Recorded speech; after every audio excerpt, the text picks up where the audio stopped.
Hvor blev rugbrød i dag? Ha! Der kom det.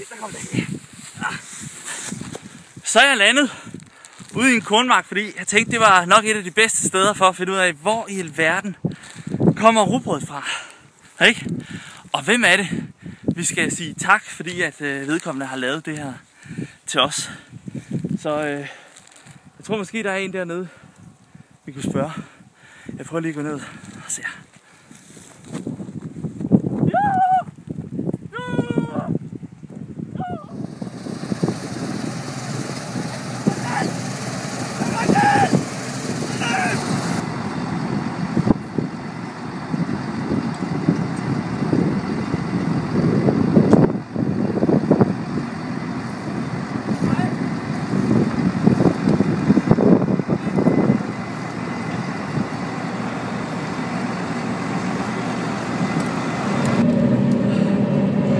Det var godt nok godt, at jeg kunne komme herind til dig, landmand. Hej. Du er rigtig velkommen. Tak. Nå, du bor så her med sådan en masse korn her, hva'? Det er godt nok heldigt, da.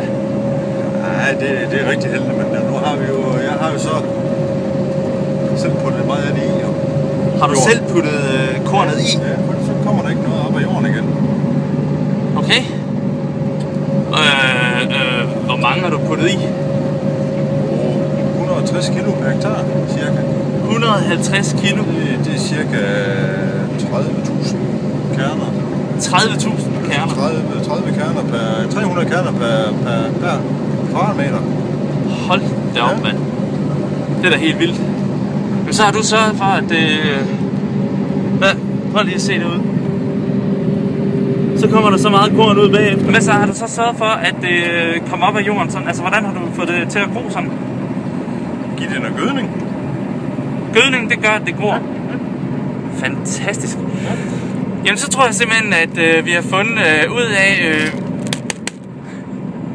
hvor det kommer fra, og hvem vi skal sige tak. Så nu må I gerne lige alle sammen, hvis vi tæller til 3, så kan I... Nej, det er ikke mig. Vi skal ikke sige dig tak? Nej, vejret har også store ting at sige. Vejret? Vejret, det er rigtig store ting at sige, det her spil også. Og det vil sige, at du har ikke selv vandet det, eller hvad? Nej, det har jeg ikke. Nå! Og hvad nu, hvis der ikke kom vand? Så kom der heller ikke noget korn op. Så kom der ikke noget korn op? Nej, så er der vand til. Nå! Jamen, så er det jo sådan set ikke helt dig alligevel. Vi skal sige tak. Nå, det var fedt, vi måtte komme herop. Du er altid velkommen. Ja, okay. Men god arbejdslyst. Jo, tak. I måde. Vi ses. Ja. Hej. Hej.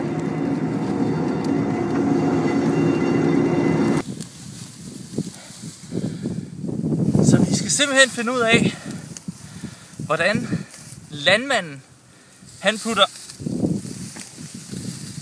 sådan en lille kerne her. Kan I se den? Sådan en lille kerne ned i jorden hernede. Sådan der. Og så kommer den op af jorden med så mange kerner på. Der skulle noget vejr til, og han vandede ikke selv, så der skal noget regn til. Og så skal det jo vel også tørre, for det kan blive så tørt her. Ja, ikke? Så skal det vel tørre, så der skal vel også noget sol til. Og noget vind. Og hvem er det nu, der laver vejret? Det ved jeg godt. Det er Michael Jernvig. Ham kender jeg. Han er vejrmand inde på Danmarks Radio. Hvis nu vi ringer til ham, han står hver aften og fortæller, hvordan vejret bliver. Så det må være ham, der laver vejret. Så jeg finder lige min telefon.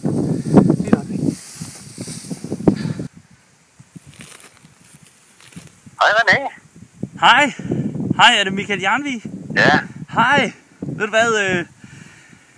Jeg prøver lige på at finde ud af, hvor rugbrødet kommer fra. Og jeg har været ude og snakke med en landmand, og han siger, at han kan lave rigtig meget af det, men han kan altså ikke lave det hele. Han siger, at det er vigtigt med vejret. Og så tænkte jeg, at vi ringer til dig, fordi det er jo dig, der laver vejr på TV-avisen hver aften, ikke? Ja. Ja, det er dig. Okay. Jamen, så vil jeg bare lige høre, hvordan gør du det? Jo, altså vi kigger jo i vores vejrmodeller og hvad de siger, og så sætter vi så symbolerne på, som passer til det, som vejrmodellerne siger. Hvis det skal blive regn, sætter vi en regnsky på. Skal det blive sol, så sætter vi sol, og ved vi ikke rigtigt, så sætter vi en sky, der regner med en sol bagpå, og så kommer det til at blive en helgardering. Så vi sætter de symboler på, som vi mener, at der skal passe til for eksempel næste dags vejr.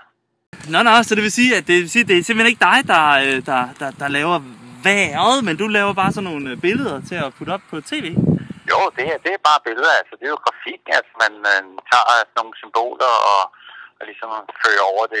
Det er ren grafik, digital grafik af det. Men hvordan laver du så rigtig regn? Altså mener, nu er det ikke mig, der laver regn. Jeg laver skyen, der drypper, som du kan se på de fjernsyn. Altså regnen, det laver jeg jo ikke. Altså jeg tager gerne æren for gode vejrudsigter, men altså for selve vejret, det er jo altså ikke mig, der laver det. Okay, jamen er det ikke dig, der er vejrmand? Altså vejrmand?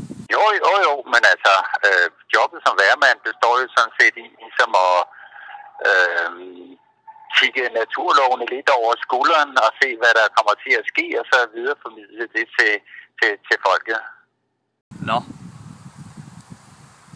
Hvem er det så, der laver vejret? Altså vejret, det rigtige vejr. Hvem er det så? Jamen altså vejret, det følger jo naturlovene. Så hvis man kender vejret, så vind og temperatur og tryk og fugtighed og alt sådan noget på et meget stort område, så kan man så via naturlovene finde ud af, at det er det, som vejrmodellerne gør. Hvordan kommer det her til at udvikle sig de kommende 24 uger, 40 timer, eller hvor meget vi nu går frem, så det følger jo faktisk bare naturlovene. Så det må jo egentlig være skaberen af naturlovene, du skal have fat i sig. Okay. Jamen, så smutter jeg bare tilbage til kirken. Ja, gør du det. God tur.